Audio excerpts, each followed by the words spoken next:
Bonjour et bienvenue pour cette nouvelle vidéo sur Jaya. Et aujourd'hui, on va vous présenter la suite de la série sur les rôles et permissions. Alors, je remets dans le contexte.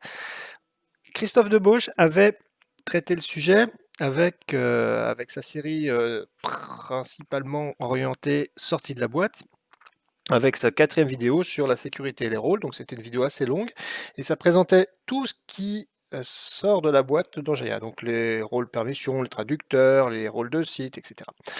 Plus tard, je vous avais fait une vidéo ici dans laquelle je vous présentais les fonctionnalités du rôle et permission, mais du point de vue d'un administrateur.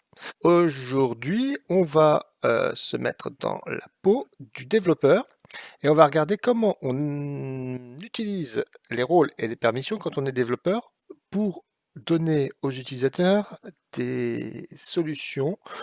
Allons-y, on va tout de suite rentrer dans le cas d'usage. Je vais vous montrer de quoi il s'agit. Donc là, je me suis mis sur mon site digital et je vous ai préparé un petit cas d'usage dans lequel on va pouvoir décorer des contenus. Par exemple, là, on va se mettre sur la home page et on va décorer ce contenu avec un skin décorateur. Donc j'édite le contenu. J'ai préparé tout ça, donc c'est un système à base d'actions. Bon, on reviendra sur les actions et tout ça plus tard. Là, c'est pas le sujet. Là, on va vraiment regarder le point de vue rôle et permission. Donc là, je me mets sur Advanced Options, Layout, et là, on a le skinnable. Donc je le fais avec un skinnable. On aurait pu le faire avec une vue, on aurait pu le faire avec des tas de choses. Il y a des tas de façons de le faire. Typiquement, le rôle modérateur sur un blog, par exemple, c'est bien adapté à ce genre de cas d'usage. Bon, là, on a fait un décorateur de nœuds. J'enregistre. Je reviens sur ma page. Voilà, je vois que mon décorateur a juste ajouté un petit texte pour me dire que ça ne marche qu'en live. Donc je publie. Et on va voir ce que ça fait.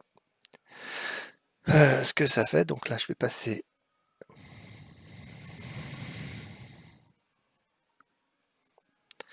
Dès qu'il a rechargé la page, je passe en live. Et je vois que mon décorateur, voilà. Alors là, il était déjà initialisé avec jaune. Je le passe en rouge.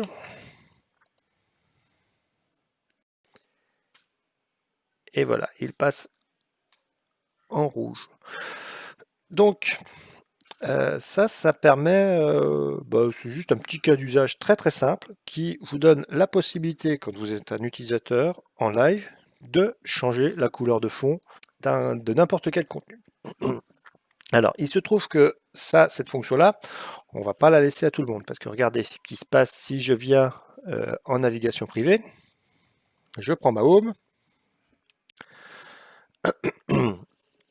Je vois que là, mon bouton, il est déjà là, et je peux changer ma couleur. Ce qui est dommage. Ce qui est dommage parce que cette fonctionnalité-là, a priori, on ne veut pas la laisser disponible pour les users non authentifiés. On veut pouvoir choisir qui va avoir le droit de faire ça. Donc il y a un certain nombre de choses à faire au niveau des permissions sur ce composant, sur ce contenu, enfin toute cette fonctionnalité. On va vous présenter ça dans la prochaine. Donc on va voir comment on rend inaccessible le bouton. Mais on va commencer par surtout protéger cette fonctionnalité du côté serveur. Il y a plusieurs façons de le faire. On verra comment ça fonctionne. Voilà, je vous dis à très bientôt et merci d'avoir visionné cette vidéo.